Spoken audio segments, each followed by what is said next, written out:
Santiago Martin arrested in Salem on land grab charges. Lottery lion accused of pocketing 2,000 square feet property from lottery agents. MK Stalin ends DMK's assembly boycott, citing discharge of democratic duties to attend next week's sighting. MDMK's Vaiko, on a supportive role, appeals to Amma to intervene in death penalty for Rajiv Gandhi's convicted assassins. Jayalalitha demands a formal apology from a US Vice Consul, Maureen Chow, for remarks that smacks of racism towards Tamil people. Condemning Amma's remarks, Thangabalu says states must work in tandem with Centre for Solutions on Public Issues. PMK takes to the streets against Hindi film Arakshan, condemns the film for its subject on college reservations. Will the Chennai airport eventually have a Sri Perumbudur sister concern, or will its wings remain clipped? Good evening. This is the late night news on NDTV Hindu. The latest from across the state coming your way, especially Jayalalitha's reactions to what seems like racist remarks from a US diplomat. That and more coming up. I'm Natasha Doraiswamy. First, let's give you a look at the national headlines. The police gives Team Anna permission to fast only for 3 days. They write to the Prime Minister saying they will court arrest. Gujarat's whistleblower cop Rahul Sharma is charge sheeted for indiscipline and misconduct. The government readies a new tough sports bill, a fallout of the CWG scam. And after a miserable performance in England, the series India lose not only the match but also the top rank. Our top story tonight, 55-year-old Coimbatore-based lottery king Santiago Martin, who controls a vast lottery empire across the country, was arrested today along with his relative in connection with a land-grabbing case and has now been produced before the court in Salem. Martin was arrested there by the police team from Salem following a complaint from a lottery agent who had accused him of grabbing his 2,000 square feet property worth 2 crore rupees. Now, Martin's relative Benjamin was also arrested. Here's how the lottery kingpin has been making his big bucks. Martin sells through his Martin Lottery agencies over 12 million lottery tickets across the country. He is the sole distributor for 28 Sikkim government lottery schemes, 17 Tamil Nadu schemes and 6 Arunachal Pradesh schemes. He is the sub-distributor for the Bhutan government lotteries, as also for many state governments like Manipur, Meghalaya, Nagaland and West Bengal. Martin is the first leading businessman to be arrested in the crackdown launched by the AIADMK government on land grabbing during the previous DMK regime. Now, ending its week-long boycott of the Tamil Nadu Assembly, MK Stalin today said that the DMK would attend the proceedings when the House resumes its sitting next week, as it wanted to discharge its democratic duties towards the people.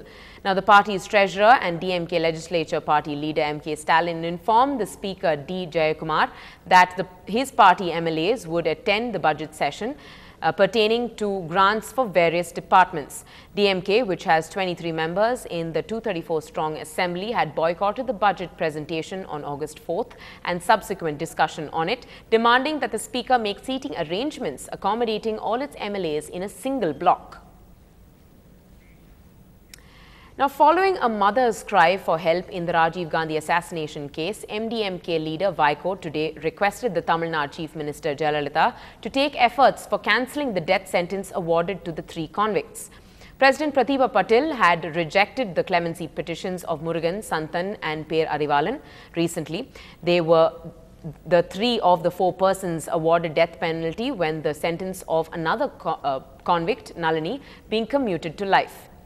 Vaiko, who recently took up the case of Per Arivalan with the Prime Minister Manmohan Singh and Home Minister P. Chidambaram, said there were provisions allowing the centre to still cancel the death sentence of the 3. Vaiko said in the last 17 years, none had been hanged in Tamil Nadu and that the last person to be executed in the country was back in 2004. The TNCC President Thangabalu today condemned the Tamil Nadu Chief Minister Jayalalitha's comments in the Assembly yesterday on the Prime Minister Manmohan Singh, Congress Chief Sonia Gandhi and Rahul Gandhi.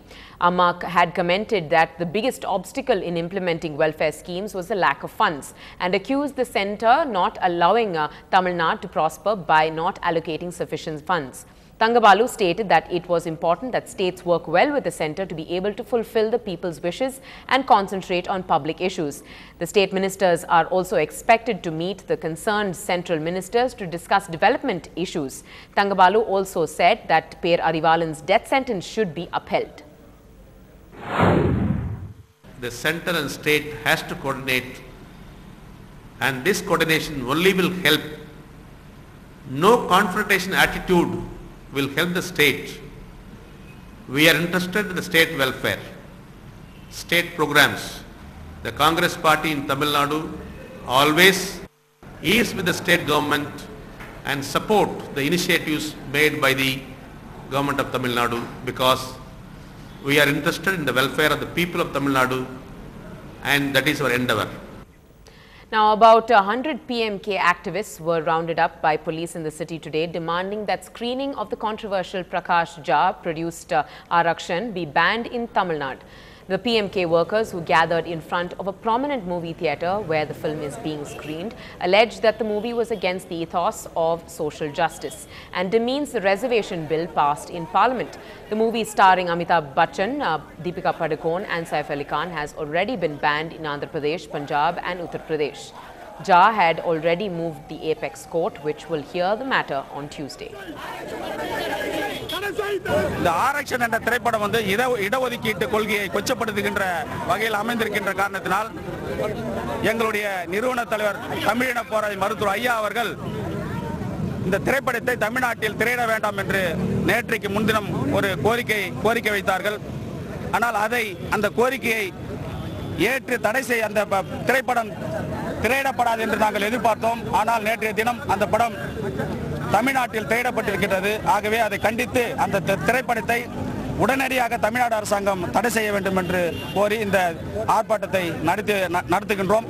இதை தடை செய்யவில்லை என்று சொன்னால் மருத்துவர் ஐயா அவர்கள் சொல்லுகின்ற கட்டளை ஏற்று திரைப்படத்தை நடத்தும் முறையில் பாமக இந்த போராட்டத்தில் ஈடுபடும்.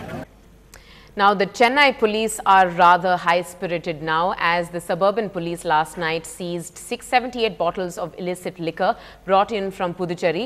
The bottles were found inside a car in Ennore area. The police have seized the car along with 2 other bikes. They have arrested 2 men in this case who have now been registered under the Gundas Act.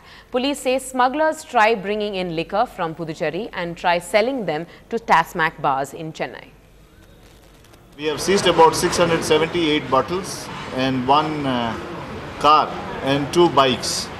2 accused have been secured, Pandian and Velasamy. So now what we'll do is we will be searching all these Tasmac bars for the fake labels and to find out if there is any more such spurious liquor manufacturing units. And now to the big news from the city of Chennai. Jayalalitha has now reacted rather strongly in a letter to the US consulate, condemning the racist remarks on Tamilians by a US diplomat, who, while addressing students at the SRM University, Maureen Chow said, "I was on a 24-hour train trip from Delhi to Orissa, but after 72 hours, the train still did not reach the destination, and my skin became dirty and dark like the Tamilians." And this is how Jayalalitha reacted. This remark, which smacks of racism, is highly condemnable. And you will agree that this remark of the Vice Consul is an affront to all Tamils. I would like to request you to impress upon Ms. Maureen Chow that she has to withdraw this remark and also apologize for having made such a comment on the Tamils, unquote. Well, moving on now, Hema Karunagaran, Deputy Commissioner of Police, Law and Order, Coimbatore City, has been awarded the Tamil Nadu Chief Minister's Police Medal for Excellence in Public Service by 2011 by the Government of Tamil Nadu. Now, she will receive the award from the Chief Minister Jayalalitha during the medal parade for the year 2011, scheduled at Chennai on August 15th. Hema was a directly recruited DSP and from 1977 batch of the Tamil Nadu Police Service. Coming up ahead on the bulletin, will Chennai's wings remain clipped or will we see a new face to Sri Perambuttur? Coming up.